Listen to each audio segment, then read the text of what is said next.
लहरों से डरकर नौका पार नहीं होती और कोशिश करने वालों की कभी हार नहीं होती। जय हिंद दोस्तों, मैं अजीत कुमार आप सभी का स्वागत करता हूं अपने यूट्यूब चैनल मैथ मोमेंट में। आइए आरआरसी ग्रुप डी का, रेलवे ग्रुप डी का कुछ प्रीवियस ईयर का मैं सवाल लेकर आया हूं। देखिए, ये जो सवाल है अभी हम इसको पढ़ेंगे नहीं। ये जो सवाल है अभी हम इसको पढ़ेंगे नहीं। क्यों नहीं पढ़ेंगे? क्योंकि ये एग्जाम पॉइंट ऑफ व्यू से हम कह रहे हैं। एग्जाम में क्या होता है कि हमारे साथियों जो है ऐसे सवाल को देख के छोड़ देते हैं। हमारे जो दोस्त हैं ऐसे सवाल को देख के छोड़ देते हैं। क्यों? क्योंकि ये देखने में बड़ा है ना लंबा है मतलब कि ये टाइम टेकिंग है।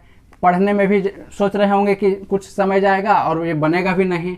तो देखिए, हम एक बात आप लोग को बता देना चाहते हैं कि एग्ज़ाम में, हर एक एग्ज़ाम में, चाहे वो किसी भी चीज़ का एग्ज़ाम हो, हर एक एग्ज़ाम में तकरीबन 4 से 5 सवाल ऐसे है ना डिफ़िकल्ट दिखने वाले। ये डिफ़िकल्ट होते नहीं है लेकिन डिफ़िकल्ट ये दिखते हैं। ऐसे 4-5 सवाल होते हैं और जो बच्चे ऐसे सवाल को कर लेते हैं रिजल्ट उनका ही होता है। क्योंकि इसके अलावा बाकी सवाल तो आसान होता है, वो तो हर एक बच्चे करेंगे। तो वो मैट्रिक इंटर का है नहीं कि पास कर जाना है। वो तो ऊपर से है ना मेरिट में आना है। तो मेरिट में आने के लिए क्या है कि जो है ना ज़्यादा से ज़्यादा जो सवाल करेंगे। आप 4-5 सवाल अगर ऐसे ऐसे छोड़ देते हैं तो कहाँ से हो पाएगा आपका रिजल्ट है। इसलिए ऐसे सवाल को देखते ही जो मन में जो डर आता है, उस डर को आज आप लोग को भगाना है। देखिए, सबसे पहले तो इस पर देखते हैं एक बार, है ना, तेजी से इसको पढ़ेंगे। कह रहा है कि एक गांव की जो जनसंख्या है, जो भी फिगर दिया हो इतना है, इसका 7/5 जो है पुरुष है। 7/5 जो है पुरुष है और शेष महिलाएं हैं।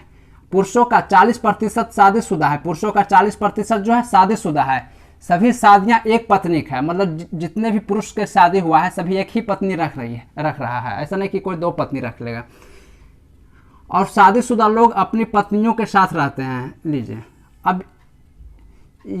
अब सवाल मतलब एग्जाम के सवाल में भी अब इस टाइप का जिक्र होने लगा है कि सभी जो है शादीशुदा लोग एक पत्नी रख रहा है। मतलब कि जो क्वेश्चन जो सेट किया होगा वो अपने मोहल्ले में देखा होगा कि कुछ लोग जो है पत्नी के साथ नहीं रह। अब बताइए, ये भी मौज ले लिया। बताइए, भावनाओं को यहाँ पे समझना है। कह रहा है कि है ना शादीशुदा लोग अपनी पत्नियों के साथ रहते हैं। तो बताएं कि कितने प्रतिशत महिलाएं शादीशुदा है। देखिए, इसमें सबसे पहले मेरा एक रेशियो दिख रहा है, अनुपात दिख रहा है पुरुष का, है ना। 7/12 जो है पुरुष है। इट मीन्स टोटल अगर 12 है तो उसमें से 7 जो है पुरुष है। तो महिलाएं 5, पुरुष और महिला का जो अनुपात है, यहाँ पे अनुपात है 7/5 है। कहेंगे 5 कैसे आया? तो टोटल 12 में 7 पुरुष है तो 5 महिलाएं। ठीक है, ये हो गया आपका अनुपात। इसी को प्रतिशत में यदि हम लाएंगे तो मेरा क्या होगा? उल्टा हो जाएगा, 5/7 हो जाएगा। क्या हो जाएगा मेरा? 5/7 हो जाएगा। अब कह रहा है कि पुरुषों का 40% शादीशुदा है। ये जो है 40% शादीशुदा है 40%। तो महिलाएं कितने प्रतिशत शादीशुदा हैं? तो है ना, कितने प्रतिशत महिलाएं शादीशुदा है। तो दोस्तों हम इसमें कह रहे हैं कि ये 40 कैसे आ गया? यदि इसमें 8 से मल्टीप्लाई हुआ होगा तब। तो यहाँ भी 8 से मल्टीप्लाई करेंगे तो कितना आ जाएगा? 56%। और यही मेरा आ गया आंसर। देखिए, जितना कठिन सवाल था सॉल्यूशन उतना ही आसान था, है ना। तो आपसे एक ही रिक्वेस्ट है कि यदि मेरा वीडियो आप देखते हैं तो आपको हम इतना विश्वास दिला सकते हैं कि एग्जाम में ऐसे सवाल आपसे छूटेंगे नहीं। आइए अगले सवाल पे आते हैं। देखिए, सवाल कह रहा है कि 7 के प्रथम 30 गुणांकों का औसत क्या होगा, है ना। 7 के प्रथम 30 गुणांक है तो 7 का गुणांक कुछ इस टाइप से होगा, 7, 14, 21, इस टाइप से, है ना। 30 को बोले तो 210 तक ये जाएगा। अब ये कैसे निकला? तो 7 का यहाँ पे टेबल आ गया। 7 का 7, 7 दूनी 14, 7 21, है ना। तो ये 30 तक यदि हम जाएंगे तो 210 तक जाएगा। अब इसका कह रहा है कि औसत क्या होगा। अब इसका क्या है? औसत मांगा जा रहा है। तो औसत के लिए बहुत ही आसान है ना। फर्स्ट टर्म और लास्ट टर्म को ऐड करके 2 से हम भाग दे देंगे। 2 से यदि हम भाग दे देंगे तो 217/2 हो गया। अब देखिए, भाग देना बड़ा ही आसान है। एक कम इसमें कर देते हैं तो ये तो 2 से नहीं कटेगा तो एक कम करेंगे 216 का आधा होगा 108 और एक का आधा हो गया 5, तो 108.5। आइए अगले सवाल पे।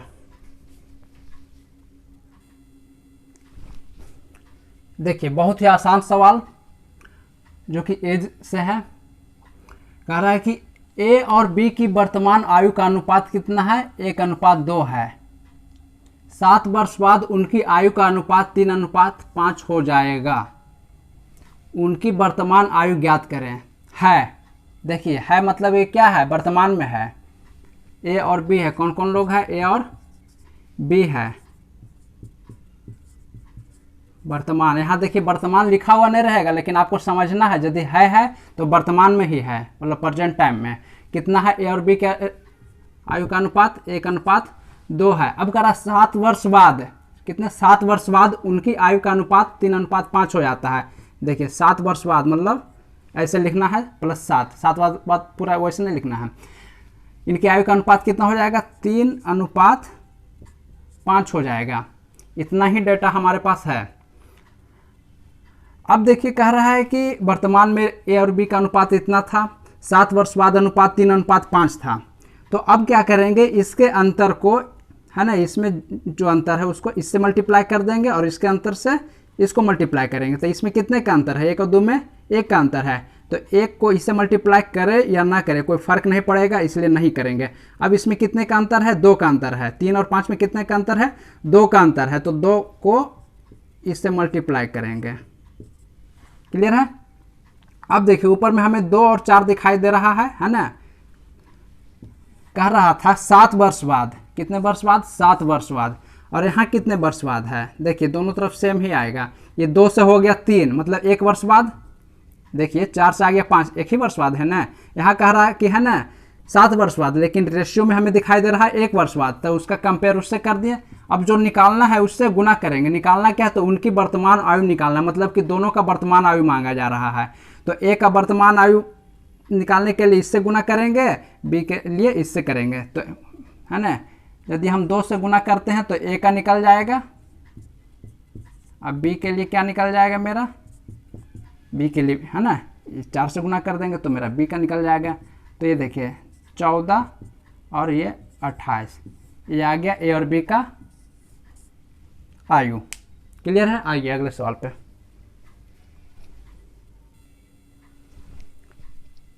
देखिए कह रहा है कि 9 औरत एक काम को 30 दिनों में पूरा कर सकते हैं। 9 औरत एक काम को 30 दिनों में पूरा कर सकते हैं। यदि 6 औरतें और बढ़ा दी जाए तो यह काम कितने दिन पहले पूरा हो जाएगी। देखिए 9 लोग जो हैं 30 दिनों में यदि किसी काम को पूरा करते हैं, और उसी काम को करने में यदि 6 औरतें को और बढ़ा दिया जाए तो 9 तो पहले से ही 6 और बढ़ेगा, तो कितना, 9 6 15, 15 लोग अब हो गए, 15 औरत हो गए। तो ये कितने दिनों में कंप्लीट कर पाएगा। तो x यहाँ पे मान लेते हैं। क्लियर है। अब देखिए यहाँ से ही काट सकते हैं, या फिर नहीं यदि समझ में आ रहा हो तो इधर गुणम था तो ये आ गया, इधर भाग में आ गया। कितना आ गया, भाग में आ गया।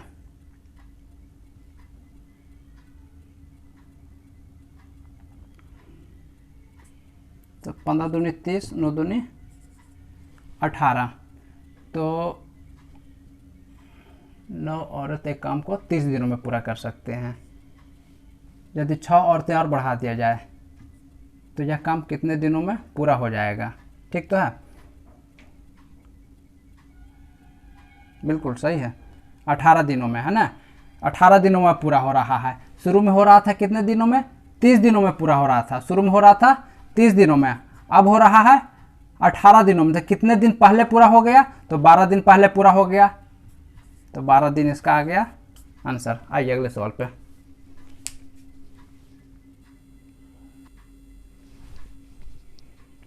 देखिए सवाल कह रहा है कि एक रेलगाड़ी 160 किलोमीटर पर आवर की गति से चल रही है। एक जो रेलगाड़ी है उसकी स्पीड कितनी है, 160 किलोमीटर प्रति घंटे की चाल से वो चल रही है। इसकी लंबाई 180 मीटर है और इस रेलगाड़ी की लंबाई दिया हुआ है 180 मीटर। तो रेलगाड़ी द्वारा एक खंभे को पार करने में कितना समय लगेगा। देखिए यहाँ पे महत्वपूर्ण यह है कि ये खंभा है।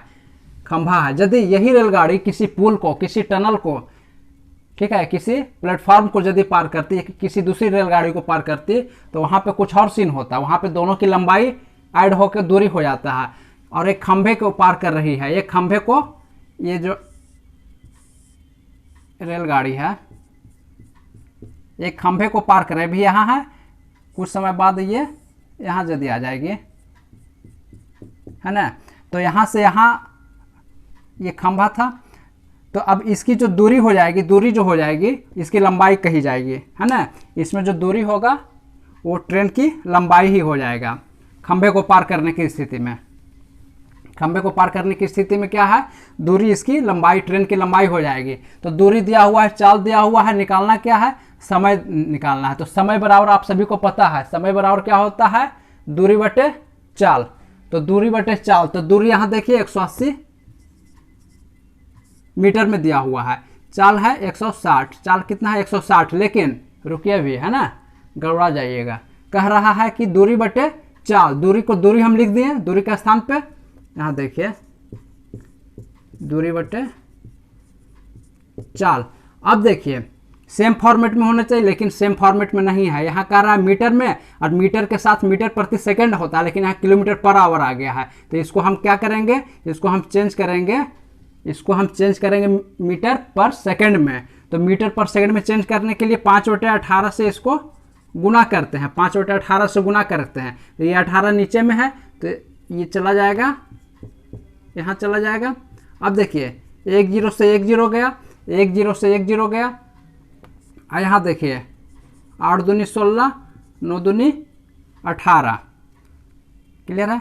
अब देखिए 9 दूनी 18, 4 दूनी 8, तो 9 9 81, कितना हो गया, 81/20 हो गया, 81/20 हो गया। तो इसको यदि आप मान लेते हैं 80, 81 जहाँ पर यदि 80 रहता, चलिए छोड़िए, वैसे नहीं करना है। मान लीजिए ये आपका 80 है, ठीक है, या फिर चलिए 81 है तो 40.5 होगा, 40.5 होगा भाई। यहाँ पे अब यहाँ पे हम भाग देंगे, उससे बेहतर क्या है, यहाँ पे थोड़ा सा आसान तरीका हम बता दे रहे हैं कि इस वाले जीरो को अभी इग्नोर मारिए, इस वाले जीरो को अभी इग्नोर कीजिए। तो 81/2 है, 81/2 के लिए हम क्या लिखेंगे, क्या लिखेंगे, 40.5 लिखेंगे ना। तो ये कितना समय आ गया ना, 40.5 है ना, समय है। चलिए देखिए अगले सवाल पे।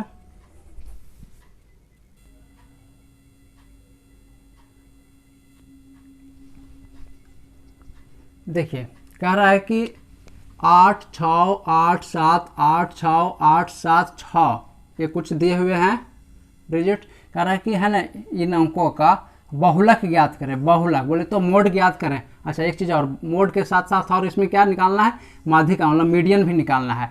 तो बहुलक निकालने के लिए हम आपको बताए होंगे, मेरा एक वीडियो होगा माध्यिका बहुलक विचलन वगैरह सब उसमें कवर किया हुआ है, देख लीजिएगा। वैसे यहाँ पे आप जान लीजिए कि बहुलक है, बहुलक मतलब क्या होता है कि जो सबसे अधिक बार हुलक रहा हो, बस बहुत हुलक मतलब हुलकना। मान लीजिए इस टाइप से ऐसे कोई छुपा हुआ ऐसे हुलक रहा है, तो सबसे अधिक बार हुलक रहा है, बोले जो सबसे अधिक बार आ रहा है। अगर इसमें बोले मैथमेटिकल टर्म में बोले तो जो है ना, जिसकी बारंबारता सबसे अधिक बार है वो हो जाएगा बहुलक। तो देखिए देखते हैं। अच्छा हाँ, परीक्षा में क्या है कि ये बहुत ही आसान सवाल है, परीक्षा पॉइंट ऑफ व्यू से कहा जाए तो बहुत ही आसान सवाल है, लेकिन बच्चे इसमें गलती कर देते हैं केवल जल्दबाजी में। तो इसको बड़ा आराम से करना है, पहले लिख लेंगे कौन कौन सा डिजिट है। तो 8 है, 8 कितने बार आया हुआ है, 1 2 3 4, ये मेरा 4 बार आया हुआ है। अब फिर 6 कितने बार आया है, 1 बार 2 3 बार आया हुआ है। फिर क्या है 7 है, तो 7 कितने बार आया हुआ है, 1 और 2 बार। देखिए तो सबसे अधिक बार कौन आया हुआ है, 8। तो ये मेरा यहाँ पे बहुलक मेरा क्या हो जाएगा, बहुलक मेरा हो जाएगा 8, ठीक है। अब कह रहा है कि माध्यिका, माध्यिका मीडियन क्या होगा।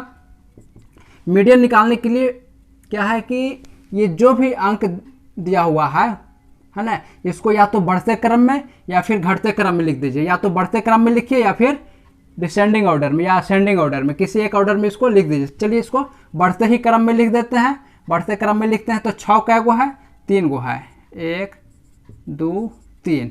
उसके बाद 7 कै गो है, 2 गो है, 7 7। फिर है 8 है, 4 बार, 1 2 3 4। थोड़ा सा मिलान कर लेंगे कि 1 2 3 4 5 6 7 8 9, 1 2 3 4 5 6 7 8 9। क्या होता है जल्दबाजी में कोई 1 2 को छूट जाता है। अब देखिए 3 को चलिए इधर से काट देते हैं, 3 को इधर से काट देते हैं, ठीक है। अच्छा ये और कटेगा, 4 को इधर से काट दिए थे, 4 को इधर से, मतलब 4 इधर से चला गया, 4 इधर से चला गया, और जो बीच में ये बचा ये इसका हो गया माध्यिका 7। तो यही आंसर हुआ इसका, ये बहुलक हो गया। जो सबसे अधिक बार आया है, जिसकी बारंबारता सबसे अधिक बार है, वो बहुलक हो गया। और इसको है ना बढ़ते क्रम में सरिया दिए और दोनों तरफ से बराबर की संख्या में काट दिए, जो बीच में बचा वो उसकी हो गई माध्यिका। मान के चलिए कि है ना यदि ये 8 गो रहता तो 4 को कट जाता है, बीच में कुछ नहीं बचता, उसके लिए हम क्या करते हैं 3 को काटते हैं, 2 को बचता, दोनों को ऐड करके 2 से भागा दे देते हैं, ठीक है। तो दोस्तों यदि मेरा ये सेशन आपको अच्छा लगा होगा तो एक लाइक कर दीजिएगा, और हाँ अपने दोस्तों के बीच में इसे अधिक से अधिक शेयर कीजिएगा, ताकि आपके साथ साथ आपके मित्रगण भी है ना लाभान्वित होंगे। और हाँ यदि चैनल को अभी तक सब्सक्राइब नहीं किए होंगे तो प्लीज़ सब्सक्राइब करके बेल आइकन दबा देंगे, उससे क्या होगा कि है ना सबसे पहला नोटिफिकेशन मेरा वीडियो जब जाएगा तो आपको जाएगा। जय हिंद।